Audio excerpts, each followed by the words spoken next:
नमस्कार दोस्तों, मैं हूं विवेक तड़ियाल और मातृभाषा फेसबुक लाइव की साक्षात्कार श्रृंखला के 7वें अंक में हिंदी महाविशेष में मैं आप सभी का हार्दिक स्वागत करता हूं। चर्चा हेतु आज हमारे बीच मौजूद हैं प्रसिद्ध लेखक एवं consultant radiologist doctor Praveen Jha ji. मैं संपूर्ण मातृभाषा परिवार और इस लाइव कार्यक्रम में जुड़ने वाले प्रत्येक व्यक्ति की ओर से डॉक्टर साहब का इस साक्षात्कार में हार्दिक स्वागत करता हूं। जी प्रणाम। तो आज हमारी जो चर्चा है उसका विषय होगा तकनीकी युग में हिंदी लेखन। और इससे पहले कि हम चर्चा की शुरुआत करें, जितने लोग हमारे साथ लाइव इस कार्यक्रम में जुड़ रहे हैं, मैं उन सभी का हार्दिक स्वागत करता हूं। और साथ ही मैं उनसे गुजारिश करता हूं कि ज़्यादा से ज़्यादा इस साक्षात्कार को ऐसे लोगों के बीच ज़रूर आप साझा करें जो इस साक्षात्कार से कुछ लाभ पा सकते हैं और जो हिंदी लेखन में जो है विशेष रुचि रखते हैं और तकनीकी युग में हिंदी लेखन पे जो है उन अपने कुछ प्रश्न पूछना चाहते हैं, तो जरूर इस मंच पर कमेंट के माध्यम से वो रख सकते हैं। तो एक बार फिर मैं आप सभी का बहुत हार्दिक स्वागत करता हूं। और चर्चा की शुरुआत से पहले आइए हम कुछ बातें जो है प्रवीण जी के विषय में यहाँ पर रखना चाहेंगे सभी दर्शकों के बीच। प्रवीण जी एक जो है बहुत ही जाने माने व्यक्ति हैं, कुछ लोग उनके बारे में जानते भी होंगे। तो प्रवीण झा जी हिंदी और अंग्रेजी के एक द्विभाषी लेखक हैं और पेशे से नॉर्वे आधारित कंसल्टेंट रेडियोलॉजिस्ट हैं। डिजिटल और प्रिंट मीडिया के कई लेखों के साथ सोशल मीडिया एक्टिविस्ट भी हैं और साथ में एक द्विभाषी ब्लॉगर हैं। उनकी पहली पुस्तक चमन लाल की डायरी एक बेहद जो है बेस्ट सेलर रही और उनके यात्रा वृत्तांत भूतों के देश में नास्तिकों के देश में 2018 में भी प्रकाशित हो चुके हैं। साथ ही प्रवीण जी की पुस्तक कुली लाइंस जो वाणी प्रकाशन द्वारा प्रकाशित हुई है, उसके कारण भी प्रवीण जी जो है विशेष सुर्खियों में रहे हैं। साथ में महर संगीत पर आधारित उनकी लघु किंडल पुस्तकें और विज्ञान शिक्षा पर कहानी भी उन्होंने लिखी है, जिसे रोडोव कथा के नाम से जो है जाना जाता है। और बहुत तमाम पुस्तकें किंडल पर जो है विशेष जो है प्रवीण झा जी की देखी जा सकती हैं। तो विभिन्न पहलुओं पर चर्चा के लिए ये हमने जो आज यहाँ पर विषय रखा है तकनीकी युग में हिंदी लेखन, हमें अलग अलग स्रोतों से कुछ प्रश्न प्राप्त हुए हैं। हम उनको तो अपने साक्षात्कार में लेंगे ही, और साथ ही जितने लोग हमारे साथ इस फेसबुक लाइव के माध्यम से जुड़ रहे हैं, मैं उनसे भी निवेदन करूंगा कि वो अपने प्रश्न जो है वो इस मंच पर रख सकते हैं, ताकि जो है हम उनके प्रश्न प्रवीण जी तक पहुंचा सकें और प्रवीण जी उस पर अपने विचार रखें। तो शुरू करते हैं बातों का सिलसिला। और पहला प्रश्न जो मैं यहाँ पर रखना चाहूंगा, जैसे कि सभी लोग जानते हैं कि ये हिंदी माह जो है विशेष रूप से जो सितंबर का माह है संपूर्ण देश में और वैश्विक स्तर पर भी जहाँ पे हिंदी भाषा बोली जाती है, जहाँ पे हिंदी को लोग प्यार करते हैं, वहां पर जो है विशेष जो है माह मनाया जाता है। तो ऐसे में जब भी हिंदी की कभी बात आती है, हिंदी को अलग अलग तरीके से लोग देखते हैं। कुछ लोगों का मानना है कि भाई एक विशेष माह ही क्यों, हिंदी तो हमेशा बोली जानी चाहिए, उसके लिए एक विशेष माह तय कर देना कहीं ना कहीं इस तरह एक चिंता का विषय लोगों के लिए जो है बन जाता है। और लोगों को लगता है कि हिंदी को बचाने की जो है आवश्यकता है, इसलिए इस तरीके से इस प्रकार के आयोजन होते हैं। तो मैं डॉक्टर साहब से जो है पहला प्रश्न यहाँ पर रखना चाहूंगा कि हिंदी को क्या वास्तव में बचाने की आवश्यकता है, आपके विचार? नहीं, बिल्कुल बचाने की जरूरत नहीं है। हिंदी विश्व की जो है दूसरी सबसे ज्यादा बोली जाने वाली भाषा है। लगभग 50 करोड़ लोग इसको बोलते हैं। अगर सेंसस के हिसाब से भी देखिए आप भारत में, तो 40% से अधिक लोग हिंदी भाषी दिखाएंगे आपको सेंसस में। विश्व की जो सबसे बड़ी फिल्म इंडस्ट्री में से है बॉलीवुड, हिंदी फिल्म इंडस्ट्री है। इसके अलावा भारत के प्रधानमंत्री जो भाषा प्रयोग करते हैं वो हिंदी प्रयोग करते हैं। अधिकतर मुख्यमंत्री, यहाँ तक कि दक्षिण के जो नेता हैं वो भी, जब आजकल शशि थरूर को भी आप देखेंगे कि हिंदी में ट्वीट करते हुए मिल जाएंगे।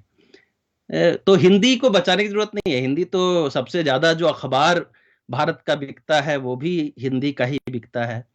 तो हिंदी तो है ही, बचाया तो उसको जाता है जो संरक्षित नहीं है या जो कम है। आज के मैं जो नॉर्वे में बैठा हूं, तो आज अखबार में हम लोगों ने यहाँ पे एक हिंदी क्लब चलाया हुआ है, तो उसकी तस्वीर आई है।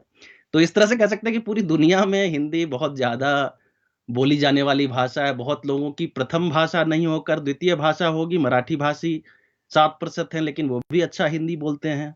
इसी तरह से आपके कहीं और बंगाली हो गए या पंजाबी हो गए, राजस्थानी हो गए, जो सेंसस में कहते होंगे अपनी भाषा, लेकिन वो भी हिंदी भाषी हैं, हिंदी बोल लेते हैं। तो उसको बचाने की मेरे ख्याल से कोई जरूरत नहीं है। बचाने की जरूरत अगर किसी चीज को है तो जैसे मैं दरभंगा में पला बड़ा आदमी हूँ, तो हम लोग जब छोटे थे तो वहाँ पर सब मैथिली बोलते थे और हिंदी तो हम लोग पढ़ते ही थे स्कूल में, लेकिन सब मैथिली बोलते थे। अब देखता हूँ कि बच्चे जो हैं वो हिंदी ज़्यादा बोलते हैं या फिर दुकानों में हिंदी का प्रयोग अधिक होता है। तो बचाने की ज़रूरत मेरे ख्याल से उन भाषाओं को है जो हमारी उत्तर भारत की और भी बहुत भाषाएं, भाषा अवधी है, मैथिली है, भोजपुरी है, उन सबको बचाने की जरूरत है कि बच्चे वो भी सीखें। ऐसे भाषा खत्म हो जाएगी, हिंदी तो रहेगी, हिंदी को बचाने की जरूरत नहीं है, हिंदी तो है ही, बढ़ती ही जाएगी वो।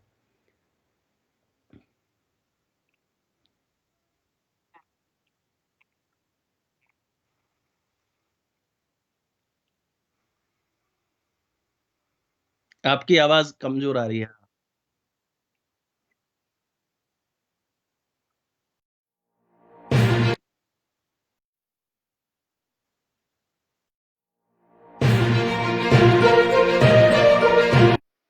हम अपना अगला आप सवाल यहाँ पर देते हैं। कुछ बीच में जो है तकनीकी व्यवधान हो गया था, जिसके लिए हम जो है दर्शकों से क्षमा चाहेंगे। अगला सवाल हम यहाँ पर लेना चाहेंगे, जो कि फिर से हिंदी भाषा से ही जुड़ा हुआ है। अक्सर चूंकि हिंदी महाविशेष है, तो हम कुछ सवाल जो है पहले हिंदी पर जरूर लेंगे और फिर चलेंगे उसके तकनीकी पक्ष की ओर। तो हिंदी में राष्ट्रभाषा बनने की कितनी संभावना है, और क्या हिंदी का तकनीकी पक्ष इसके हेतु कमजोर है? आपके क्या विचार है? हिंदी को राष्ट्रभाषा बनाने की जो जान बनाने के जो प्रयास हैं, अभी महात्मा गांधी का जन्मदिन आ रहा है, तो उनकी बड़ी कोशिश रही थी कि हिंदी को एक तरह से, हिंदी या हिंदुस्तानी कहिए, उसको पूरे भारत में जोड़ने की, एक भाषा बनाने की उनकी उनके बहुत प्रयास थे। वो खुद गुजराती भाषी थे, गुजराती में लिखते थे, लेकिन उन्होंने हिंदी में बोलना और हिंदी में लिखना उन्होंने शुरू कर दिया था। जैसे तैसे ही सही, जो भी उनकी क्षमता थी उस हिसाब से वो कोशिश करते थे कि हिंदुस्तानी भाषा में बोलें। लेकिन जो महात्मा गांधी का जो कंसेप्ट था वो ये था कि जो बम्बईया हिंदी है, या जो तमिल लोग जो हिंदी बोलते हैं, या तेलुगु लोग जो हिंदी बोलते हैं, वो सब मिलाकर एक ऐसी भाषा बने, और वो जब होगा तब राष्ट्रभाषा बनने की संभावना है, बिल्कुल संभावना है। बस ये करना होगा, जैसे आप महाराष्ट्र जाएंगे तो वहां पर लोग, बंबई के लोग बोलेंगे कि संडास जाना है, या पौष हो रहा है, बारिश हो रही हो। तो वो थोड़ा सा जो है मराठी, आप नल सोपारा किताब पढ़ेंगे तो उसमें दिखेगा कई सारे मराठी शब्द आ गए हैं। तो तमिल, इसी तरह से तमिल तेलुगु शब्दों को कुंजम कुंजम बोलिए थोड़ा थोड़ा करके, तो वो उन शब्दों को लाना होगा हिंदी में, ताकि वो लोग भी समझे कि अरे ये तो हमारे ही जैसी भाषा है। उनको, जो तमिल लोग हैं, जो तेलुगु लोग हैं, उनकी भाषा को भी कोशिश करना होगा। जो वहां रहते हैं वो तो जरूर सीखें, और जो नहीं भी रहते हैं वो भी, जब हमारा साहित्य हो तो उसमें हो कि चेन्नई की एक छवि हमने डाल दी हिंदी साहित्य में, जहां थोड़ी सी तमिल भाषा में बातचीत हो रही है, वो हिंदी साहित्य का एक हिस्सा बने। तब जाके वो राष्ट्रभाषा जब हम कहते हैं तो उसमें असम का भी आए, अरुणाचल का भी आए, कश्मीर का भी है, वहां की भाषा आए। जैसे रेणु की भाषा आ जाती है तो बिहार का आंचलिक आ जाता है, वैसे ही तमिल भाषा के, हमारे साहित्य में तमिल भाषा की चीजें भी आए, तेलुगु भाषा के भी दो शब्द आ जाए। मेरी किताब जैसे कुली लाइन्स है, तो वो कुली शब्द जो है वो तमिल से आया हुआ है, बहुत पहले आ गया। कुली तो अब हिंदी में ही प्रयोग होता है। लेकिन मैं कह रहा हूं कि वो हिंदी तभी बनी है, राष्ट्रभाषा तभी बन पाएगी जब हमें कंफर्टेबल होगा। मैथिल भाषी हिंदी बोलने में इसीलिए कंफर्टेबल है क्योंकि कई सारी शब्द जो हैं वो हमारे हिंदी से मिलते जुलते हैं, या हिंदी में आए हैं, हिंदी बनी ही उस तरह से है। मैथिली, अवधी, ब्रजभाषा हम लोग को पढ़ाया गया है। विद्यापति, हिंदी भाषियों को विद्यापति, रसखान, जायसी, सूरदास, ये सब पढ़ाया गया, लेकिन हम लोग को तमिल तो नहीं पढ़ाया गया। तमिल कवियों को तो तमिल भाषा की कविता तो नहीं पढ़ाई गई, बंगाली भाषा की कविता तो कम पढ़ाई गई। वो सब भी पढ़ाया जाना चाहिए और उसका मतलब समझाया जाना चाहिए क्या होता है, तो फिर वो राष्ट्रभाषा की तरफ बढ़ जाएगी।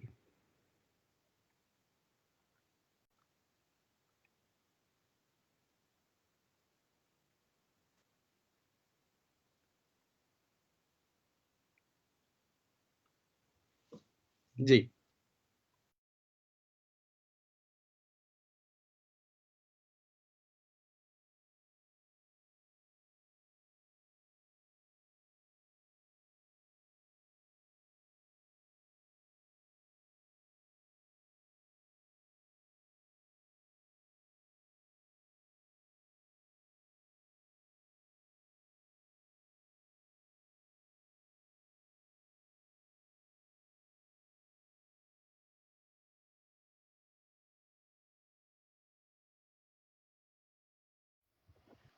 तो दोस्तों सब साफ है। हम वापस आ गए हैं, और 10 सेकंड का बहुत ही शॉर्ट ब्रेक यहाँ पर हमने लिया था, क्योंकि आवाज़ में जो है कुछ दिक्कत हो रही थी, और हम नहीं चाहते कि किसी भी तरीके से कोई भी एक शब्द भी जो है डॉक्टर साहब का जो कहा हुआ है वो जो है लोगों तक ना पहुंचे, या लोग जो है उसे समझ ना पाए। तो चलेंगे अपने अगले प्रश्न की तरफ। बहुत ही जो है डॉक्टर साहब एक एक करके हर चीज़ को काफ़ी साफ तरीके से, काफ़ी अच्छे तरीके से सभी के बीच रख रहे हैं। मुझे लग रहा है कि लोगों तक ज़रूर जो है उनकी बात पहुंच रही होगी कि किस तरह भाषा को जो है और लोगों तक पहुंचने के लिए जो लोगों के शब्द हैं उनको भी जो है भाषा में लाने की आवश्यकता है, ताकि लोग उससे जुड़ाव महसूस करें। लेकिन कहीं ना कहीं अगर हम रोजगार की बात करें तो हिंदी एक रोजगार परक भाषा दिखाई नहीं देती। और जहां पर अंग्रेजी की जहां बात हो जाती है, जितने भी तमाम एग्जाम हो रहे हैं या और भी जो रोजगार के लिए लोगों को अंग्रेजी सीखनी पड़ जाती है, तो ऐसे में कई लोग जो है उनका जो रुझान है वो अंग्रेजी की तरफ हो चला है, जबकि हिंदी जो है कहीं ना कहीं एक उपेक्षा की शिकार इस मामले में होती नजर आती है। इस पर आपके क्या विचार? जी, रोजगार परक भाषा मैं कहूँगा, हिंदी तो है रोजगार परक भाषा, ऐसा नहीं है कि नहीं है। कोई भी आप कितनी भी अंग्रेजी पढ़ लें, आप अगर भारत में कहीं भी नौकरी करते हैं उत्तर भारत में, तो हिंदी सीखनी ही पड़ेगी कम्युनिकेशन के लिए। जैसे कोई स्टेट बैंक में काम करते हैं ये इलाहाबाद में, और वो हैं तमिलनाडु के, तो उनको हिंदी तो बोलना ही पड़ेगा, उनको हिंदी में बातचीत करनी ही पड़ेगी। अंग्रेजी से काम नहीं चलेगा। वो अगर पत्रकार हैं, अर्नब गोस्वामी अंग्रेजी पत्रकार हैं, अब हिंदी बोल बोल कर ही उनकी जो है टीआरपी बढ़ रही है। तो हिंदी के बिना मैं नहीं कहूंगा कि रोजगार परक भाषा नहीं है, बिल्कुल रोजगार परक भाषा है हिंदी। कई सारे रोजगार हिंदी भाषा से जुड़े ही आएंगे, वैसा भी है। और अदरवाइज भी भारत में रहना है, और उत्तर भारत में खास करके अगर आप चाहेंगे, या दक्षिण भारत में भी जो काम करते हैं अंग्रेजी भाषी, जो कि अगर उत्तर से आए हैं, तो उनको हिंदी थोड़ी बड़ी जो है, हिंदी एक संपर्क भाषा जरूरी है। रोजगार परक है हिंदी। कई सारी इंडस्ट्री हमारी जो है वो हिंदी आधारित ही है, पत्रकारिता है, फिल्म इंडस्ट्री है। सलमान खान को भी चाहे वो अंग्रेजी भाषी स्कूल में पढ़े हों, लेकिन उनको बोलना तो हिंदी ही पड़ेगा स्क्रीन पर। तो बिल्कुल रोजगार परक बहुत लाखों करोड़ों कमाने वाली भाषा है ये, ऐसी कोई बात नहीं है कि नहीं है। लेकिन जो आप कह रहे हैं कि अंग्रेजी अंग्रेजी के साथ दूसरी चीज हो जाती है, वो एक इंटरनेशनल लैंग्वेज है। एक चाइनीज व्यक्ति जो चीनी भाषी, जहां पर बहुत ज्यादा मातृभाषा पर जोर दिया गया है, उसको भी अंग्रेजी सीखना पड़ेगा। अगर उनको आज के ग्लोबल वर्ल्ड में अगर उनको बात करनी है एक अमेरिकन क्लाइंट से, तो उनको अंग्रेजी में करनी पड़ेगी, चीनी भाषा से काम नहीं चलेगा। या फिर कई सारे फिजिक्स के कम्युनिकेशन करने हैं, बायोलॉजी के कम्युनिकेशन करने हैं, साइंस में बातचीत करनी है, तो उनको अंग्रेजी किताबों को या तो अनुवाद कर पढ़ना पड़ेगा। लेकिन अंग्रेजी एक तरह से कह सकते हैं कि भारतीयों के पास एक एक बहुत ही बड़ी ताकत है।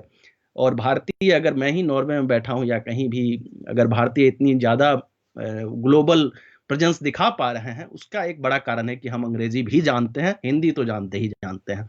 तो मेरे ख्याल से ऐसा कुछ नहीं, कोई कंपटीशन क्रिएट करने की जरूरत है कि अंग्रेजी से हिंदी, हिंदी भी रहेगी, हिंदी बहुत दमदार पूरे दमखम से रहेगी, और रोजगार परक भी रहेगी, रोजगार के लिए बहुत जरूरी रहेगी हिंदी। आगे जो भारतीय शिक्षा नीति आ रही है उसके बाद इसको और बढ़ावा मिलेगा, और हिंदी तो सीखनी पड़ेगी। रोजगार परक भाषा है बिल्कुल, कोई मेरे ख्याल से कोई किसी तरह की अड़चन नहीं है उसमें।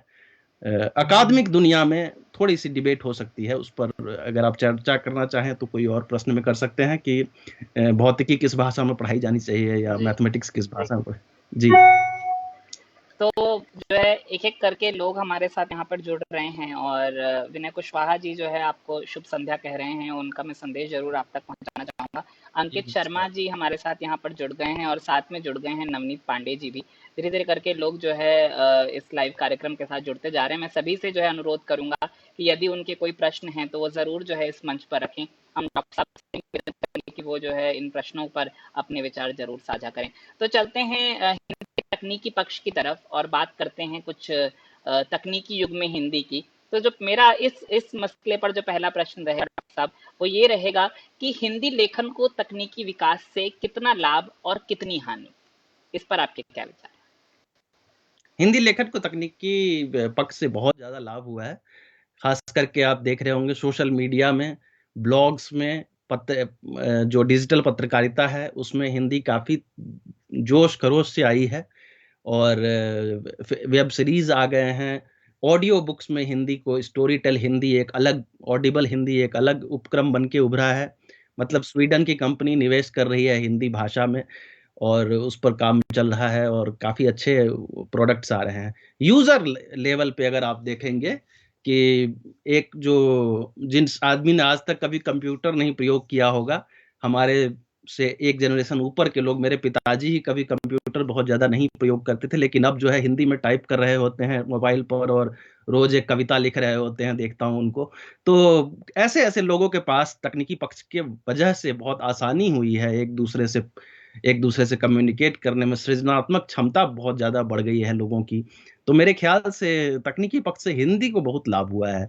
कई लोग जो हैं प्रेरित होकर अंग्रेजी में पूरे दिन काम करते हैं। मैं भी नॉर्वेजियन में काम करता हूँ, लेकिन तकनीकी पक्ष से जब जुड़ता हूँ, जब कंप्यूटर पे आता हूँ, तो हिंदी में लिखना शुरू कर दिया, कुछ सोशल मीडिया में लिख दिया, कहीं ब्लॉग में लिख दिया, कहीं पत्रकार, बहुत फायदा हुआ है मेरे ख्याल से तकनीकी पक्ष से हिंदी को। और एक बड़ा शेयर मिला है हिंदी को, हर हर फॉर्मेट में हिंदी को काफी शेयर मिला, अच्छा शेयर मिला है हिंदी भाषा को।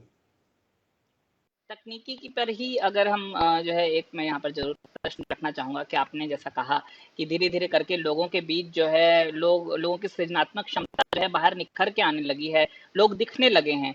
कहीं जो डायरी तक चीज़ रह जाती थी वो अब डायरी पे ना होकर के विभिन्न वेबसाइटों के माध्यम से, ब्लॉग्स के माध्यम से तमाम जो है लोगों तक पहुँच रही है। लेकिन इसी बीच एक जो चीज़ यहाँ पर देखने को मिलती है कि जो तकनीकी विकास है या कंप्यूटर इत्यादि का प्रयोग है, उसने लोगों की जो लिखने का जो आदत है, लिखने की जो आदत है, उसको कहीं न कहीं जो है कम कर दिया है या लोगों की लिखने की आदत छूट गई है। और एक ऑटो करेक्ट इस बीच में एक ऐसी चीज़ आई है जिसने जो है जो मात्रा ज्ञान है लोगों का, भाषा की अगर हम बात करें, तो मात्रा ज्ञान को लगभग जो है शून्य करके रख दिया है। तो ऐसे में किस प्रकार से जो एक व्याकरण का पक्ष है, उसको कैसे ले बचाकर चला जा सकता है, भाषा से जुड़ाव कैसे बना के रखा जा सकता है?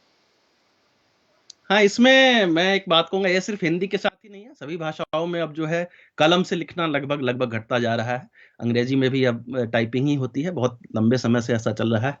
जितने शोध पत्र लिखे जाते हैं, जितनी किताबें लिखी जाती हैं, पूरी टाइप ही की जाती हैं, कलम से लिखना कम होता है। लेकिन जो आप कह रहे हैं कि इससे भाषा का बोध घटा है, इससे मैं पूरी तरह से सहमत नहीं हूँ कि अगर कोई कलम से लिखेगा तो मात्रा सही लगाएगा और टाइप करेगा तो नहीं लगेगा। ऑटो करेक्ट है, लेकिन एक बड़ी चीज़ मैं कहूँगा, जो हमारी नींव होती है, जो फाउंडेशन होता है, जो ख़ास करके बच्चों को अगर हम ऑटो करेक्ट से ही काम चला लेंगे, तो बच्चों को वैसा नहीं करना चाहिए। बच्चों को गणित भी अगर सिखाया जाए, तो बिना कैलकुलेटर के उनको गुणा-भाग करना सिखाया जाए। उसी तरीके से अगर बच्चों को अगर पढ़ाई जा रही है कोई भाषा, तो उस भाषा को उनको लिख कर या टाइप भी करें तो ऑटो करेक्ट वगैरह ना हो और वो पूरी सही तरीके से लिखें। तो हमारी भी जो भाषा है या वर्तनी जो हमने सीखी है, वो हमारी एक फाउंडेशन है जो हम लोगों ने बचपन में सीखी है। ऐसा नहीं है कि वयस्क होने पर हमने अचानक से जो है हम कई चीजें अभी भी सीखते हैं, लेकिन एक फाउंडेशन जो हमारी बनी है, एक नींव जो हमारी बनी है,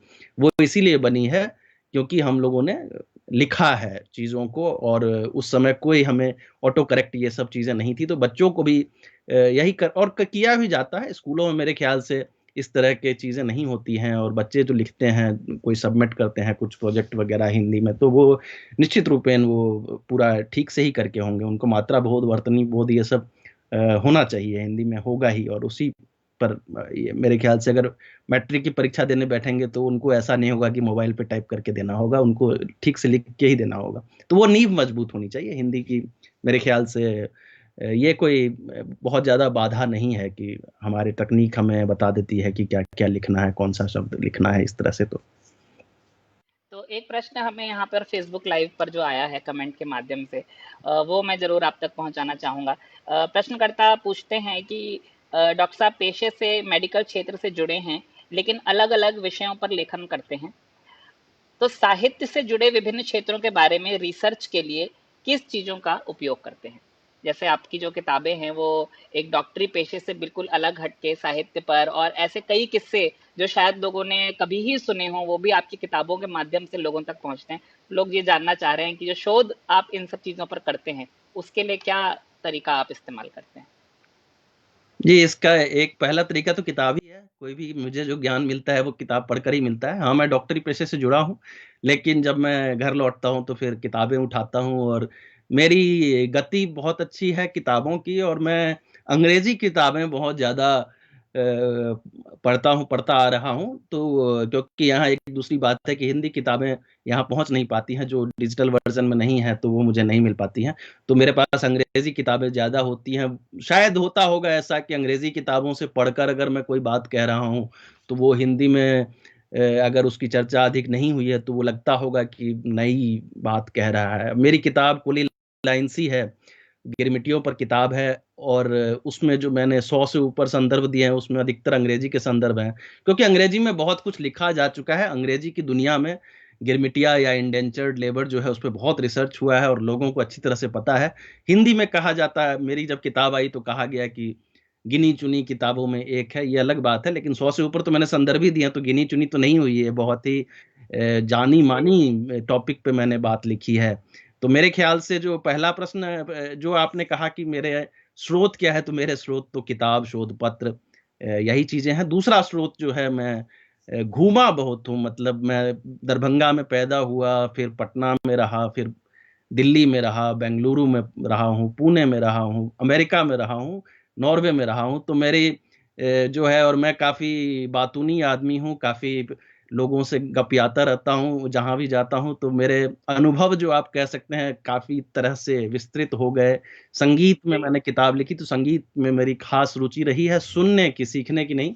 सुना मैंने बहुत है, पार्टिसिपेट किया है एक्टिवली शास्त्रीय संगीत के कार्यक्रमों को अभी भी मैं सुनता रहता हूँ। तो उन चीज़ों से, वो तो किताब नहीं हुई, वो तो सुना है मैंने या बात की है, इन सब चीज़ों से, तो वो अनुभव से शायद अनुभवजन्य कई चीज़ें हैं, जिससे कि मेरे लेखन में दिखता होगा।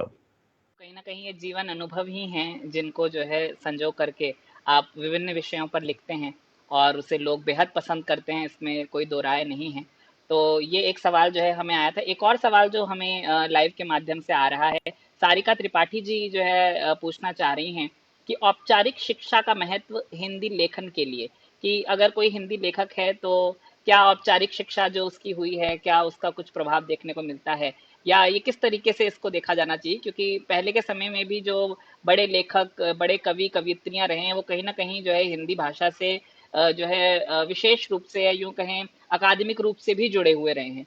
लेकिन आज के समय में जो नई वाली हिंदी आ रही है, वो जो है कुछ अलग नज़र आती है। तो हिंदी लेखक के लिए शिक्षा का जो है महत्व है, इस पर आप क्या सोचते नहीं, हिंदी हो या अंग्रेजी हो, उसमें बहुत ज़्यादा ज़रूरी है। अंग्रेजी में आजकल क्रिएटिव राइटिंग का खास कोर्स होने लग गया है, जहाँ पर आप सीख सकते हैं कि कविताओं के कैसे कैसे पोएट्री जो है अच्छी लिखी जा सकती है, कैसे थ्रिलर अच्छे लिखे जा सकते हैं, कैसे, तो वो हिंदी में भी ज़रूरी है। औपचारिक शिक्षा, मैं जब अपनी भाषा पढ़ता हूँ और मैं जब एक हिंदी में जिसने औपचारिक शिक्षा ली है लंबी, उसकी भाषा पढ़ता हूँ, तो मैं सच कहूँगा, उदय प्रकाश जी की पीली छतरी वाली लड़की आप पढ़िए, मैं भी आजकल उनको सुन रहा हूँ। तो वो जो भाषा है, वो इतनी लच्छेदार और इतनी ज़्यादा इतनी ज़्यादा पॉलिश कह सकते हैं है। हाँ, हैं? तो कुछ कनेक्टिविटी इशू है? की आवाज़, हाँ, तो जो जिन लोगों ने इसमें जीवन का 30-35 साल लगाया है हिंदी पढ़ने में, हिंदी लिखने में, हिंदी पढ़ाने में, उनका जो लेवल रहेगा, उनका जो स्तर, उससे कोई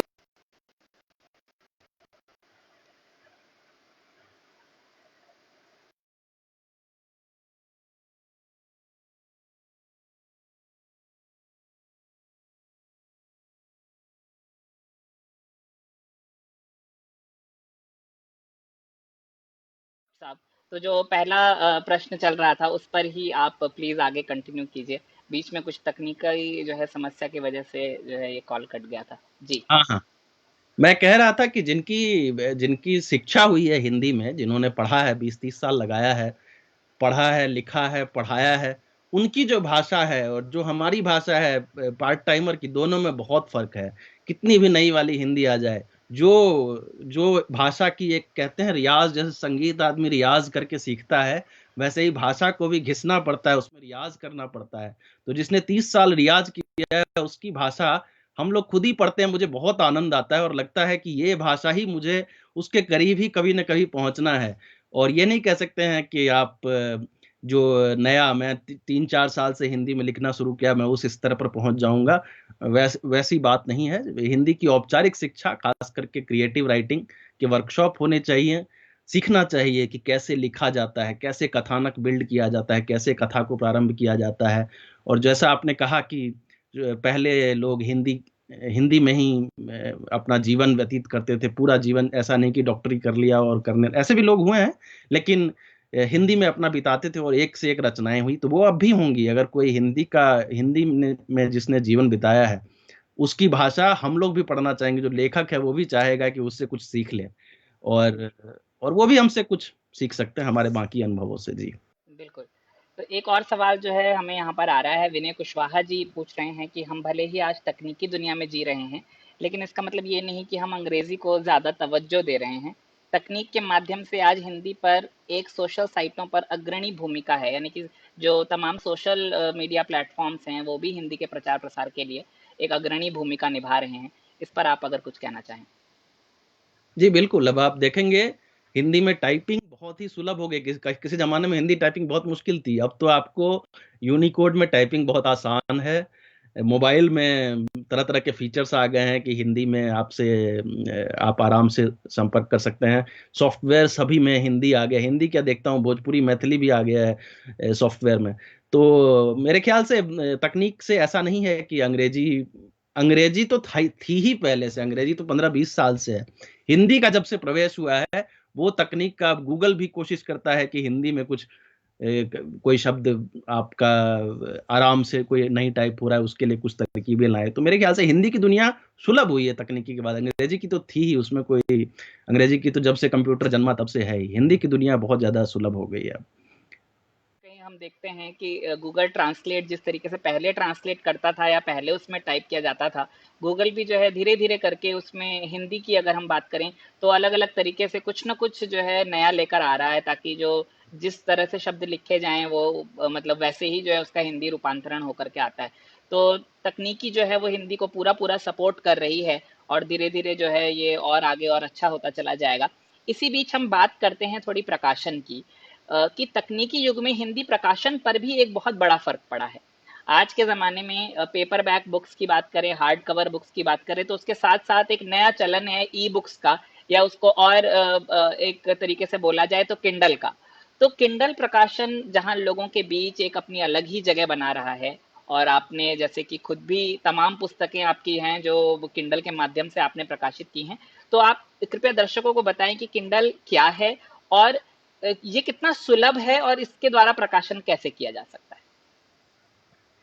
जी, किंडल का मैं बताऊंगा कि एक उदाहरण देता हूँ, ताजा उदाहरण। मेरे एक मित्र हैं बहुत अच्छे, निराला विदेशिया जी। उनके पास कई सारे गजब गजब के संस्मरण उनके पास लिख के रखे हुए हैं। किसी जैसे एक संस्मरण उनका है, गांधी जी के साथ एक रामनंदन मिश्र हुआ करते थे, और उनके साथ गांधी जी के साथ रहे थे। वो साबरमती आश्रम में काफी लंबे समय तक उनकी पत्नी भी रही थी। तो उनके पास उनका संस्मरण लिखा हुआ था, और 50 पेज का संस्मरण होगा। उन्होंने कहा इसका क्या किया जाए। मैंने कहा आप कर क्या रहे, इतने दिन से गांधी जी की जय मतलब इतनी चीजें छपी है, और ये आपका हाथ से लिखा हुआ उनका पढ़ा हुआ है, उसको जल्दी से डालिए, कहीं तो डालिए। तो उन्होंने मुझे दिया कि डाल दो किंडल पे। कल वो डल गया, और उसके बाद मैं देख रहा था, मेरे पास तो दिख दिख जाता है कितने पन्ने पढ़े गए। देखा कल से आज तक में उस किताब के 500 पन्ने पढ़ लिए गए। मतलब उस किताब को कई लोगों ने पढ़ा तो 500 पन्ने पढ़ लिए गए। करीब 18 लोगों ने उसको खरीद लिया है, सुबह डाला है और आधे दिन तक और पढ़ना शुरू कर दिया है। तो समझिए कल जो इतने सालों से, मतलब रामनंदन मिश्र जी के मरे हुए कई साल हो गए, गांधी जी के गए हुए कई साल हो गए, ये पड़ी हुई थी, कुछ नहीं हो रहा था, वो किंडल पे आ गई और तुरंत वो जो है एक तरह से लोगों ने पढ़ना शुरू कर दिया। इतने गजब गजब के संस्मरण है गांधी जी के उसमें, कि गांधी जी के साथ गांधी जी का एकदम खिलंदड़ पक्ष जो कहते हैं उसमें लिखा हुआ है उन्होंने, कि कैसे क्या क्या करते थे, काफी करीबी पक्ष। तो किंडल से तो मैं कहूंगा कि किंडल क्या है, आपने पूछा, तो किंडल एक तरह से अमेजन का एक उपक्रम है। अमेजन पर आप जाएंगे, www.kdp.amazon.com, ये साइट है। इस पे अगर जाएंगे तो जो अमेजन की लॉगिन होती है उससे लॉगिन करेंगे, और उसके बाद एक वर्ड फाइल आपके पास होनी चाहिए किसी भी चीज की। वर्ड फाइल में डॉक फाइल जिसको बोलते हैं, डॉक फाइल में आपके पास चीज होनी चाहिए।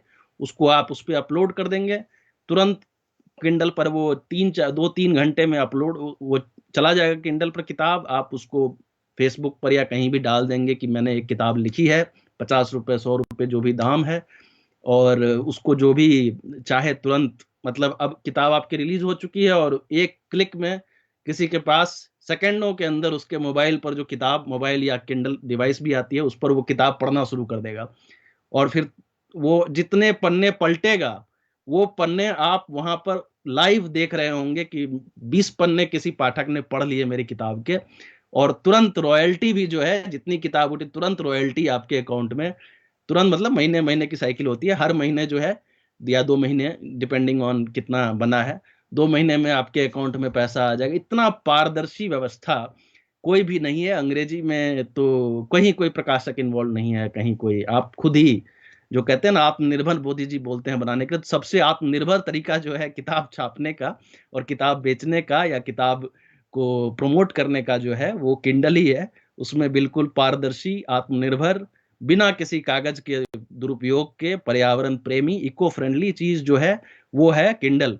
एक ही चीज है, कहते हैं किताब की खुशबू नहीं मिलेगी, या फिर जो हमें मोह है, कागज का जो मोह है, लेकिन ऐसा नहीं होना चाहिए कि कागज पर आपकी किताब बिके नहीं, या कागज अल्टीमेटली प्रकाशक उसको आउट ऑफ प्रिंट कर दे और उसको फाड़ के जो है उस पे लोग चने खा रहे हैं, चना जोर गरम खा रहे हैं आपके किताब पर। उससे बढ़िया है कि किताब जो है 50, अब उनकी 50 पन्ने की किताब थी, वो 50 पन्ने को प्रिंट कराने में और उसका जो वैल्यू होगा, उसको 50 पन्ने की किताब कौन छापता है, तो उसको उन्होंने डाल दिया है। बहुत ही आसान तरीका है कि आप उसको किंडल पे डाल दें और बहुत आराम से लोग उस कम, फेसबुक पे पूरे दिन लोग टाइम वेस्ट करते हैं, तो उससे बढ़िया है कि 50 पेज जो है डिजिटली, मतलब वो भी तो वही है, मोबाइल पे पढ़ना है तो वो पढ़ लिया उन्होंने। फॉन्ट बड़ा कर सकते हैं जितना चाहे, इतना आप चाहे फॉन्ट बड़ा कर लें, इतने बड़ा फॉन्ट कर लें, वो भी कर सकते हैं उसमें, तो वो आप सब एडजस्ट करके आराम से देख सकते हैं, बहुत ही सुलभ हो गया है। तो जैसा कि डॉक्टर साहब ने बताया कि घंटों के अंदर आप जो है प्रकाशन कर सकते हैं, यदि आपका जो है डॉक्यूमेंट पूरा तैयार है माइक्रोसॉफ्ट वर्ड में और इस तरीके डॉट डॉक फॉर्मेट में, तो आप 3 घंटे के अंदर अमेजन जो है उसको अपनी वेबसाइट पर लाइव कर देता है। तो बिल्कुल ये एक ऐसी व्यवस्था है, जैसा आपने भी बताया कि एक पारदर्शी व्यवस्था है, जहां पर जितना आपका रॉयल्टी सामने सामने पता चलता है। आपको ज़रूरत नहीं है, अगर मैं अपने एक्सपीरियंस की बात करूं अपना पहले पब्लिकेशन की, तो वहाँ पर जब 31 मार्च खत्म होती है, उसके अप्रैल मई तक पिछले साल बिकी हुई किताबों का पूरा ब्यौरा जो है पब्लिशर देता है, और जो ब्यौरा पब्लिशर देता है हमें उसी को ही जो है एकदम सच मान लेना पड़ता है कि अलग अलग चैनल से ये किताबें बिकी हैं। लेकिन वही चीज़ जब आपको अपनी आंखों के सामने बिकने के साथ ही नजर आने लगे, तो मुझे लगता है कि इससे ज़्यादा पारदर्शी तो और क्या होगा। तो जितने ऐसे लोग हैं, तमाम जो हमारे दर्शक हमारे साथ लाइव जुड़े हुए हैं या आने वाले समय में जो इस वीडियो को देखेंगे, जो अपने कंटेंट को जो है एक चांस देकर देखना चाहते हैं कि उनका रीडर बेस क्या है या रीडर बेस बढ़ाना चाहते हैं, वो ज़रूर जो है किंडल को जो है अपना सकते हैं, और बहुत ही आसान तरीका जैसे डॉक्टर साहब ने बताया किंडल पर प्रकाशन का है। तो अगर किंडल प्रकाशन की ही बात करें, तो इससे ही एक जुड़ा हुआ आज जो नया जैसे कि आपने पहले भी कहा, एक नई चीज मार्केट में देखने को मिल रही है, जो कि है ऑडियो बुक, जहां पर किताबों का जो है वो ऑडियो वर्जन अपलोड किया जाता है, और जो पढ़ने में जिनको खास दिलचस्पी नहीं है, वो किताब को सुन भी सकते हैं। तो इस पर आपके क्या विचार हैं कि किस तरीके से ये जो तमाम प्रकाशन में जो एक बहुत ही यूं कहे कि तकनीकी रूप से कुछ नया पाठकों के सामने आया है, तो इसको पाठक वर्ग किस तरीके से ले, या फिर इसका रिस्पांस बाकी जो हार्ड पेपर बैक बुक्स हैं उसके मुकाबले आपको क्या लगता है, दोनों में क्या कोई कंपैरिजन, कोई समानता या इस तरीके का कुछ देखा जा सकता है? जी, मैं एक चीज कहूंगा कि आज की दुनिया में आदमी को बहुत ज्यादा फ्लेक्सिबल होना पड़ेगा। जैसे मैं हूँ रेडियोलॉजिस्ट हूँ, रेडियोलॉजिस्ट जो होता है वो एक्सरे, सीटी स्कैन ये सब करता है। तो आज से 10 साल पहले या 20 साल पहले खाली एक्सरे होता था, एक कहीं भी हड्डी वड्डी टूटी एक्सरे करा लो। उसके बाद अब CT scan, MRI, PET scan, कई चीजें आ गई। अगर मैं उस पर अड़ जाता कि नहीं मैं तो बस एक्सरे ही करूंगा, तो फिर वो बात नहीं पड़ती। मुझे इतना फ्लेक्सिबल होना पड़ेगा कि जैसे ही कोई नई बड़ी सी मशीन आई, तुरंत हम लोगों ने देखा कि अच्छा इससे क्या हो सकता है, इससे और भी अच्छी चीजें हो सकती है। तो इसी तरह से भाषा में भी होता है कि हम अगर अड़ गए कि नहीं हम सिर्फ कागज पे ही काम करेंगे, तो भाषा बढ़ेगी नहीं। नई नई टेक्नोलॉजी आती जाएगी, भाषा को उसके साथ हम लोगों को फ्लेक्सिबिलिटी रखनी होगी। तो मेरे साथ जो मैं कह रहा हूँ ऑडियो बुक का जो अनुभव है, मैंने सबसे पहले तो ऑडियो बुक एक बार सुनना शुरू किया तो राग दरबारी 18 घंटे की थी, और राग दरबारी तो मैंने कितनी बार पढ़ी हुई है, तो 18 घंटे कौन सुनेगा, तो मैंने उसको सुनना बंद कर दिया। लेकिन फिर से मैंने उसको सब्सक्राइब किया वापस, और अब मैं बता रहा हूँ, मैंने थोड़ा सा अपने माइंड को जो है ना, माइंड चेंज करना पड़ता है कि नहीं नहीं, इस बार मैं थोड़ा कोशिश करता हूँ कि सुनकर क्या होता है। उसके बाद क्या हुआ कि मैं जैसे वॉक पे जाता हूँ, या कहीं पहाड़ चढ़ने जाता हूँ, या ड्राइव कर रहा होता हूँ, जिस समय मैं किताब ऑफ कोर्स नहीं पढ़ सकता, मैं चल रहा हूँ उसमें किताब तो नहीं पढ़ूंगा, यूजुअली कोई गाना लगा देता है आदमी, या मेट्रो में बैठा है और फिर कोई गाना लगा लिया। लेकिन उसी में मैंने सोचा कि इन सब समय में मैं एक किताब लगा देता हूँ, वो बढ़िया सा एक हेडफोन लगा लेता हूँ, ताकि आवाज, कोई और आवाज ना आए नॉइज कैंसिलेशन के साथ, और सिर्फ वो आवाज आए मेरे कान में। उसके बाद से मैं बता रहा हूँ, 1 महीने में लगभग 7 किताबें मेरा एवरेज चल रहा है, मैं सुन ले रहा हूँ। तो अब जो बाकी किताबें पढ़ रहा हूँ वो तो अलग है, लेकिन ये सुन ले रहा हूँ बिना किसी एक्स्ट्रा एफर्ट के, घूमते फिरते जो है मेरी 7 किताबें खत्म हो चुकी हैं। और 7 किताबों में लोग कहते हैं फोकस नहीं होता है, या फिर सुनते वक्त ध्यान नहीं जाता है, लेकिन अगर आपके पास बढ़िया हेडफोन है, उस पर थोड़ा आप निवेश कर, और मैं चूंकि संगीत का शौकीन हूं, तो मेरे पास तो टॉप क्लास हेडफोन ही है। तो उसमें मेरा संगीत पे मेरा फोकस जिस तरह से रहता है, वैसे ही सुनने में भी, अगर कहानी में दम है, अगर ऐसा है, कई कहानियां ऐसा हुई कि शुरू हुई, एक पेज में मैं बोर हो गया, फिर बंद कर दिया, ये भी हुआ है। लेकिन कभी किसी किसी कहानी में दम होता है कि मैं नॉर्मली चलता था अगर आधे घंटे या 45 मिनट, तो उस कहानी के फेर में मैं थोड़ा और चढ़ गया कि अब खत्म करके ही रुकूंगा। तो इस बहाने मेरा थोड़ा चलना भी ज्यादा हो गया, उस वजह से कि थोड़ी एक्सरसाइज भी कह सकते हैं कि ज्यादा हो गई, कि कहानी खत्म होगी तभी रुकूंगा। तो इस तरह से मैंने 7 किताबें सुन ली, बहुत बढ़िया बढ़िया, मैंने हर की रिव्यू भी लिखी है। अपना एक मैंने ऑडियो बुक करके एक फेसबुक ग्रुप बना दिया है, ऑडियो बुक, उस पे ऑडियो बुक की बातें होती है, पॉडकास्ट की बातें होती हैं, और उस पर बहुत ही अच्छा एक प्रोडक्टिव चीज है, जो इधर उधर की आप सुनते रहते हैं, उससे बढ़िया कोई किताब सुनिए, एक बढ़िया किताब सुनिए, और उसको जो पढ़ा है, मतलब रंग कर्मियों ने, या जो अंग्रेजी हॉलीवुड फिल्मों की डबिंग करते हैं उन लोगों ने पढ़ा है, तो इतने तरीके से एक्टिंग करते हुए पढ़ा है कि मजा आ जाता है। एक नीलोत्पल मृणाल बहुत बढ़िया लेखक हैं, उनकी किताब है औघड़, और उन्होंने औघड़ में खुद ही पढ़ा है। तो वो बिहारी भाषा में, जैसे अब लेखक ही बोल रहा है, वो भी जिस लेखक ने, उनको तो पता है कि कौन सा कैरेक्टर कब कैसे किस तरह से बोलेगा, तो वो पूरे अंदाज में गाते हुए, जब बीच में गाना आता है तो गा रहे हैं, जब बोलना होता है तो बोल रहे हैं। तो लेखक खुद आपको कोई कहानी सुना रहा है, जैसे कि, तो इससे बढ़िया क्या होगा कि लेखक आपको अपनी आवाज में अपनी कहानी सारे भाव के करते हुए सुना रहा है, तो उससे बढ़िया मैंने औघड़ जो सुनी है वो, मतलब मजा आ गया।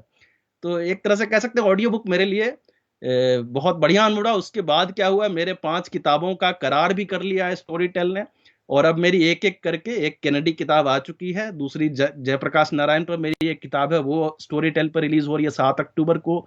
फिर 21 अक्टूबर को मेरी गांधी परिवार पे एक रिलीज हो रही है स्टोरी टेल पे। तो मेरी अपनी किताबें भी जो है वो अब सुनी जाएगी, और बहुत बढ़िया वो भी पढ़ी गई है। मुझे खुद अपनी किताब को सुनने में लगा कि अरे, ये तो मेरी किताब मरी हुई थी, मतलब कागज पर थी, उसको इसने जान दे दी है, इसमें आवाज ला दी है। तो एक तरह से बहुत ही अच्छी फीलिंग लेखक के लिए भी है कि उसकी किताब कोई आवाज के साथ सुना रहा है।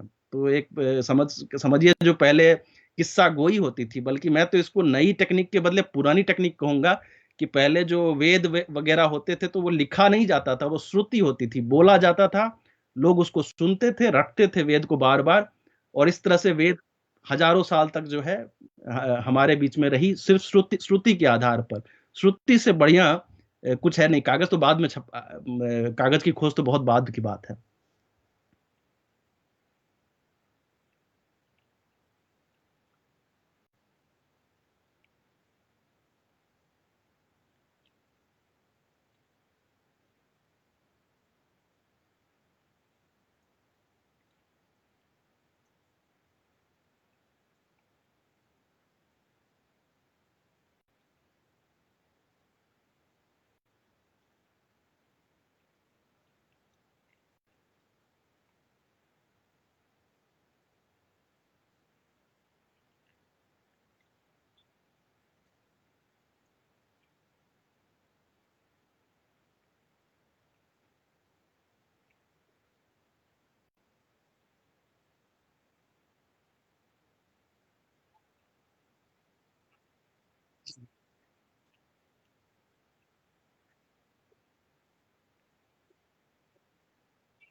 जी, इसमें 2 चीज़ें हैं, मैं तो पूर्ण विराम ही लगाता हूँ, मैं कभी भी वो फुल स्टॉप नहीं देता हूँ, पूर्ण विराम मेरी किताबों में हर जगह पूर्ण विराम ही मिलेगा। लेकिन मैं कह रहा हूँ कि अगर बिंदु भी है, तो उससे एक मैं उदाहरण देता हूँ कि नुक्तों का जो प्रयोग है, वो लगभग-लगभग अखबारों से तो खत्म हो गया है, क्योंकि उसको संपादन में बहुत दिक्कत होती थी उनको, वो लोग नुक्ता सही नहीं लगाते थे, तो धीरे-धीरे अखबारों ने इसको बंद कर दिया। कुछ प्रकाशक भी हैं जो कि नुक्ते का प्रयोग नहीं करते हैं, कुछ ऐसा भी कहते हैं कि ये उर्दू की चीज़ है, हिंदी में नुक्ता नहीं होता है। तो ये सब चीज़ें कह सकते हैं कि ये एक ऑर्गेनाइज़ेशन के तौर पे, एक संगठन के तौर पे उन लोगों ने एक संस्थान के तौर पर मान लिया है कि नुक्ता नहीं यूज़ करेंगे या किसी का तो इसी तरह से तकनीकी में भी कुछ लोगों ने पूर्ण विराम के बदले बिंदु लगा दिया, ये उनकी निजी सोच है। जहाँ तक हमारी ग्राह्यता की बात है, मुझे लगता है वहाँ पर थोड़ी-सी फ्लेक्सिबिलिटी पाठक के तौर पर आप रख सकते हैं कि आप मीडियम के हिसाब से या आप प्रकाशक के हिसाब से थोड़ा-सा आपको एडजस्ट करना पड़ेगा कि आप भाव पर ज़्यादा जोर दें और जो वो कहना चाह रहे हैं, जिस तरह से भी कहना चाह रहे हैं, उस चीज़ को समझें। उसमें ऐसा नहीं कि अगर पूर्ण विराम नहीं है, तो किताब उठाकर फेंक दिया कि ये तो बेकार किताब है। हाँ, अगर वर्तनी दोष बहुत ज़्यादा है, तो उस चीज़ को पॉइंट आउट करना चाहिए। प्रूफ रीडिंग चीज़ तो होनी चाहिए। मैं खुद ही लिखता हूँ बहुत ज़्यादा, उसमें वर्तनी दोष निकलते रहते हैं क्योंकि मेरी तो औपचारिक शिक्षा नहीं है, तो और ऊपर से मैं मैथिली भाषी हूँ, तो मेरी हिंदी उतनी अच्छी नहीं है, वर्तनी दोष होता है उसमें। लेकिन मेरी कोशिश मैं चाहता हूँ कि किसी मेरी जितनी किंडल किताबें उसको मैंने प्रूफ रीडिंग कराई है और प्रूफ रीडिंग करा के फिर उसको मैंने लॉन्च किया है, क्यों एक बार फिर भी गलतियाँ रह जाती हैं। तो ये होना चाहिए, क्वालिटी कंट्रोल जिसको बोलते हैं किसी भी चीज़, किसी भी प्रोडक्ट में, वो होना चाहिए कि आप व्याकरण, वर्तनी या जो भी है उसको फॉलो उसको उसको अनुसरण करें, ये नहीं कि कुछ भी लिख कर आपने डाल दिया है। अगर गलतियाँ हैं तो उसको सुधारा जाए। तो तकनीकी युग में हिंदी पर जो है काफ़ी हम चर्चा जो है कर चुके हैं। आगे भी कुछ 1-2 प्रश्न हैं जो हम बीच में रखना चाहेंगे। लेकिन उसके साथ ही जितने दर्शक हमारे साथ जुड़ रहे हैं, मैं उनसे पुनः निवेदन करूँगा कि ज़रूर अपने भाव यहाँ तक पहुँचाएँ और अगर कोई प्रश्न है तो डॉक्टर साहब के ज़रूर रखें। तो तकनीकी विकास से हम जो है काफ़ी चीज़ें हमने यहाँ पर आपस में बातचीत की है। तो एक जो चीज़ है, जैसे कि शायद आपने पहले भी जो है इस विषय पर कुछ प्रकाश डाला है कि तकनीकी विकास ने हिंदी प्रकाशन को किस प्रकार सुदृढ़ किया है। लेकिन उसके साथ-साथ तकनीकी विकास से हिंदी प्रकाशन के आगे, या इसको मैं इस तरीके से फ्रेम करना चाहूँगा कि डिजिटलीकरण से क्या हिंदी प्रकाशन के आगे कुछ समस्याएँ भी आई हैं? अगर हैं तो उसके क्या संभावित समाधान हो सकते हैं?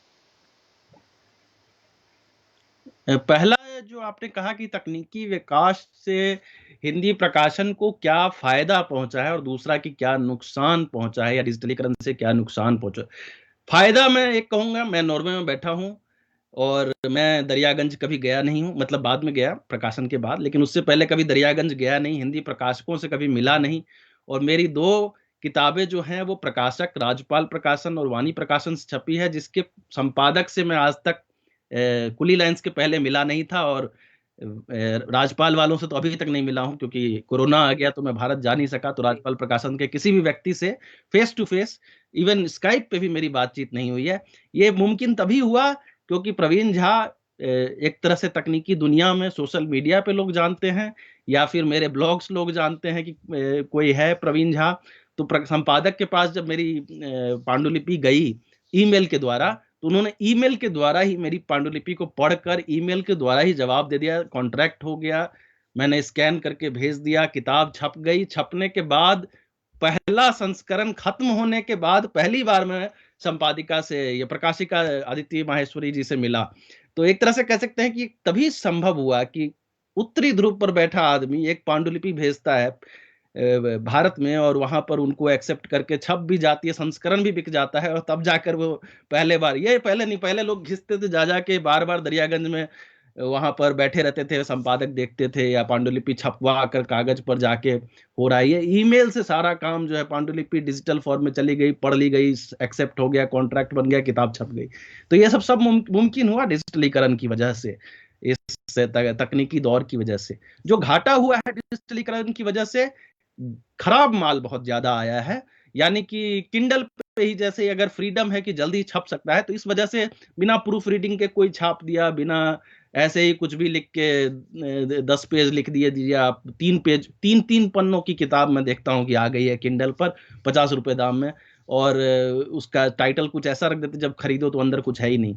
तो ये सब जो है ठगी बढ़ गई है डिजिटलीकरण की वजह से, गलतियां बहुत ज्यादा हो रही है। तो उसका जो क्वालिटी कंट्रोल है वो काफी कॉम्प्रोमाइज हुआ है डिजिटलीकरण के बाद। पहले जैसे कागज पर छप कर आती थी तो उस पे मार्क कर करके उसको ठीक से ठोक बजा कर छापा जाता था। अब वो डिजिटलीकरण के बाद थोड़ा सा कमजोर हो गया है। इवन एक लेखक के लिए भी, मैं भी किताब जब मेरे पास छप के आती है तब मुझे गलतियां ज्यादा नजर आती है, और जब ऐसे पढ़ रहा होता हूं तो पता नहीं क्यों आंख का जो पढ़ने का तरीका होता है वो डिजिटल में गलतियां कई बार मिस हो जाती हैं, नहीं दिखता है कि मेरी वर्तनी ठीक नहीं है, लेकिन किताब में जब छप कर आती है तो लगता है कि अरे ये तो वर्तनी गलत है। ये सब क्योंकि हमारी आंख अभी भी, हम लोग क्योंकि पूरी पढ़ाई किताबों से ही हुई है, पढ़ पढ़ कर ही हुई है, तो अभी भी डिजिटल पर उस तरह से हमारा जो अटेंशन स्पैन कहते हैं कि मुझे एग्जैक्ट फिगर नहीं याद है, लेकिन शायद 8 सेकेंड अटेंशन स्पैन हमारा घट गया है। यानी अब हम जो पहले किताब पढ़ने में इतना वक्त लगाते थे उससे कम समय में किताब पढ़ लेते हैं, लेकिन उस किताब से जो हमारे अंदर अंदर जाता है वो घट गया है, अटेंशन स्पैन घट गया। आप देखेंगे कि 200 पन्ने के लेख में लोग 5 सेकंड में जो है कमेंट करके भी निकल जाएंगे, पढ़ेंगे ही नहीं। उनको लगेगा कि हाँ पढ़ लिया, ऊपर का लाइन पढ़ लिया, नीचे का लाइन पढ़ लिया, बात खत्म हो गई। वो डिजिटलीकरण के बाद लोगों की जो धैर्य घट गया है, ये चीज हुई है।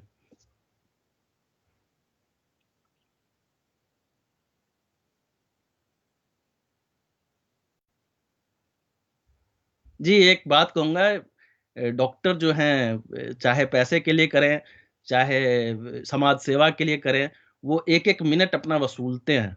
आप देखेंगे डॉक्टरों की जो जीवनचर्या, भारत में भी आप देखेंगे कि अगर पेशेंट यहाँ नहीं है ओपीडी में तो भाग के दूसरे हॉस्पिटल जाके बैठ जाएंगे, वहां पर अपना चले।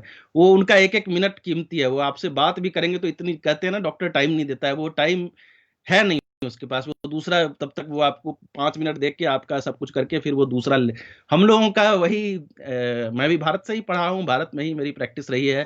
तो मेरी भी जो जीवनचर्या है, मेरे लिए एक एक मिनट जो है ना वो बटा हुआ है, एक तरह से खाका बटा हुआ है, कब कब क्या क्या करना है। और अगर मैं खाली हूं तो उसमें मेरा तुरंत कुछ ना कुछ चाहिए, उस समय मुझे कुछ कर लेना है। तो ये डॉक्टरों नहीं, मतलब मैं कहूंगा जो भी वर्कहोलिक इंडिया में हर फील्ड में है, और कई लोग हैं जिनकी नींद बहुत कम होती है, उसमें कम होती है, या उन्होंने छोटा कर रखा है अपने जीवन में, जो है बहुत चीजें उनकी मल्टीटास्किंग होती रहती है। आप अगर एक गृहिणी को देखेंगे तो वो ऊपर अचार सूख रहा है, नीचे खाना बन रहा है, बच्चा संभाल रही है, मतलब 50 काम वो कर रही है। तो मल्टीटास्किंग एक तरह से कह सकते हैं कि मानवीय स्वभाव है। जो नहीं करता है, जो एक ही काम बस करना जानता है, वो फिर वो सरवाइव नहीं कर पाएगा। तो मेरे ख्याल से हम लोग उसको, अब मेरे केस में वो लिखना हो जाता है कि मैं अगर कहीं पार्किंग में बैठा हूं और मेरी पत्नी शॉपिंग के लिए गई हुई है, मैं क्या करूं पार्किंग में बैठ के, या फिर कहीं ऐसे ही, तो मैं तब तक कुछ कुछ पढ़ लूंगा या कुछ लिख लूंगा। तो मेरे कई चीजें आप देखेंगे कि और उसके बाद लिख के फिर मैं अगले काम में व्यस्त हो चुका हूं। तो कहीं सोशल मीडिया में कई लोग कहते हैं कि कमेंट नहीं पढ़ता हूँ, ये मेरे पास अब उतना वक्त नहीं है, कम लिख दिया वो जितना वक्त था उसमें बहुत लिख दिया और लिख के भाग गया, फिर दूसरा काम करने लग गया। तो वो चीज जो है और किताबों भी मैंने जो लिखी है उसमें बहुत बड़ा पोर्शन इसी तरह से लिखा गया है कि कहीं कहीं बैठ के कहीं कहीं समय काट काट के करते करते किताब बन गई है। तो इसीलिए मैं कहानी नहीं, अभी तक उपन्यास नहीं लिख पाया, क्योंकि उपन्यास ऐसे नहीं लिखा जा सकता है कि 5-5 मिनट के ब्रेक पे आप लिख दें। कथेतर लिखा जा सकता है कि आपने एक फीजी पे लिख लिया, मॉरिशस पे लिख लिया, छोट उसको टुकड़ों टुकड़ों में करके एक नॉन फिक्शन किताब तैयार हो जाती है, पढ़ पढ़ के अलग अलग तरीके से बात करके वो अलग अलग खंडों में। लेकिन उपन्यास तो ऐसी चीज है कि आपने कथानक शुरू किया, मतलब कमलेश्वर के बारे में कहा जाता है कि वो 10 दिन घर में बंद होके और किताब लिख के बाहर आ जाते थे। तो वैसा होना चाहिए उपन्यास के लिए कि आपके पास पूरा एक मुश्त समय हो, शुरू किया और सीधा 20 दिन में किताब खत्म करके बाहर है। ऐसा नहीं कि कहीं पार्किंग में लिख लिया, कहीं वैसे लिख लिया, वो पॉसिबल नहीं है। इसलिए मैं उपन्यास अभी तक नहीं लिख पाया हूँ।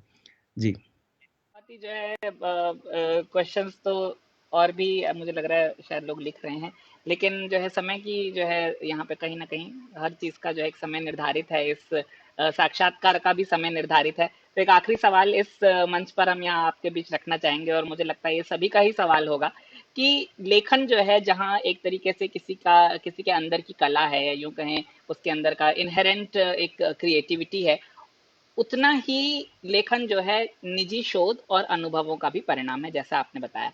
तो युवा लेखकों के लिए जो लोग लिखना चाहते हैं या जो लिख रहे हैं, आप जो है क्या कुछ सलाह देना चाहेंगे ताकि जो है वो प्रकाशन जो है करवा सकें, या यूं कहें कि वो अच्छा लिख सकें। तो आपका जो इस पूरे समय बतौर लेखक आपने जो एक बड़ा समय व्यतीत किया है, उसमें आप क्या कुछ लोगों को कहना चाहेंगे, ऐसे नए रचनाकारों को कहना चाहेंगे कि उन्हें फायदा हो? आपकी तरफ से कुछ सलाह। जी, मेरी सलाह रहेगी निरंतरता जरूर रखिए। प्रतिदिन आप एक बना लें। मेरा प्रतिदिन कम से कम 1000 से 2000 शब्द मैं लिखता हूँ, और प्रतिदिन अगर 1000 शब्द लिखूंगा तो एक महीने में 30,000 शब्द, यानी एक महीने में एक किताब के लायक चीज हो जाएगी। और अगर ये किया गया तो सच में, और उसमें कहीं पन्ने फेंके जाएंगे, कोई 1000 शब्द आपका बेकार चला जाएगा वो अलग, लेकिन निरंतरता सबसे ज्यादा जरूरी चीज मैं मानता हूँ। आप क्या लिख रहे हैं, आप अनुवाद करने लग जाइए। आपके पास अगर दिमाग बिल्कुल नहीं चल रहा है तो आप कोई बढ़िया कविता देख के, मैंने हाल में अभी एक अंग्रेजी कविता का अनुवाद सदा नीरा पे प्रकाशित, मैं ऐसे ही बैठा था, खाली बैठा था, तो एक किताब का अनुवाद करने लग गया। तो वो भी 1000 शब्द हो जाते हैं। कुछ ना कुछ जो है वो आप निरंतर लिखते रहिए। लिखने से वो भी वही रियाज, जैसे संगीत में होता है ना, रोज 1 घंटा रियाज नहीं करेगा तो संगीतकार गाना भूल जाएगा, वैसे ही लिखने वाले को रोज रियाज करना चाहिए, पढ़ना भी चाहिए, घूमना भी चाहिए, बातें भी करनी चाहिए। और लिखना एक एक ईश्वरीय चीज लोग बोलते हैं, लेकिन लिखना एक तरह से बोलने के बराबर है, एक तरह से हमारी जीवन शैली का अंग है कि आप अपनी एक्सप्रेशन को किसी को कह रहे हैं, तो जैसे आप बोलते हैं वैसे ही आप लिख भी रहे हैं। ये कोई इसको ईश्वरीय चीज भी है, उसमें कहीं भाव लोगों के अलग अलग होते हैं, लेकिन कई चीजें हैं जो कोई भी लिख सकता है, उसमें कोई बड़ी बात नहीं है। तो रोज युवा लिखें, खूब पढ़ें, घूमें, बतियाएं, तो उससे हो जाएगा। बिल्कुल। तो अनुभव जो है खूब आप बटोरें, जैसे कि डॉक्टर साहब ने कहा, आप ज़रूर लिखें, क्योंकि कहीं न कहीं अगर आप लिखते रहेंगे तो एक कंटिन्यूएशन बना रहता है और आप अच्छा लिखते चले जाते हैं। और परिष्करण तो एक ऐसी चीज़ है जो लेखन में जो है जीवन पर्यंत होता रहता है। आप हर दिन कुछ नया लिखते हैं और अपना ही लिखा हुआ जो है उसको परिष्कृत करते चले जाते हैं। तो हमारा ये फ़ेसबुक लाइव साक्षात्कार अपने अंतिम पड़ाव पर आ पहुँचा है, और मैं एक बारी पुनः डॉक्टर प्रवीण झा जी का इस अपना समय देने के लिए मैं उनका बहुत बहुत धन्यवाद करना चाहूँगा, संपूर्ण मातृभाषा परिवार और इस लाइव कार्यक्रम में जुड़ने वाले प्रत्येक व्यक्ति की ओर से मैं आपका हार्दिक धन्यवाद करता हूँ। और साथ ही हम आशा करते हैं कि मातृभाषा परिवार की जो ये हिंदी के प्रचार प्रसार की जो यात्रा है, उसमें आपका वैचारिक समर्थन हमें हमेशा प्राप्त होता रहेगा। और जितने भी पाठक, जितने भी दर्शक हमारे साथ इस मंच पर जुड़े, मैं उनका भी बहुत बहुत हार्दिक धन्यवाद, हार्दिक आभार व्यक्त करता हूँ। और उन तमाम लोगों का भी जो आगे आने वाले समय में इस वीडियो को देखेंगे, क्योंकि मुझे लगता है कि ये वीडियो समय के अंत तक जो है इंटरनेट पर रहने वाला है। तो जो भी इससे जो है कुछ जैसे डॉक्टर साहब ने जितनी बातें बताई, वहां से आप जो कुछ लेना चाहें वो ले सकते हैं, और जरूर लोगों को इससे कुछ ना कुछ फायदा होगा, ऐसी हम इच्छा और आकांक्षा करते हैं, ऐसा हमारा विचार है। तो समय हो चला है आप सभी से विदा लेने का। मैं एक बार फिर डॉक्टर साहब का बहुत बहुत धन्यवाद करता हूँ, तमाम लोगों का जो हमारे साथ जुड़े बहुत धन्यवाद करता हूँ। और हिंदी महाविशेष की हमारी ये श्रृंखला जो है उसमें डॉक्टर साहब आप पधारे, हमें बहुत अच्छा लगा और हम चाहते हैं कि आगे आने वाले समय में भी हम आपसे जुड़े रहें। तो हम फिर मिलेंगे मातृभाषा फेसबुक लाइव साक्षात्कार श्रृंखला के अगले अंक में। तब तक के लिए नमस्कार, शुभ रात्रि। जी, धन्यवाद।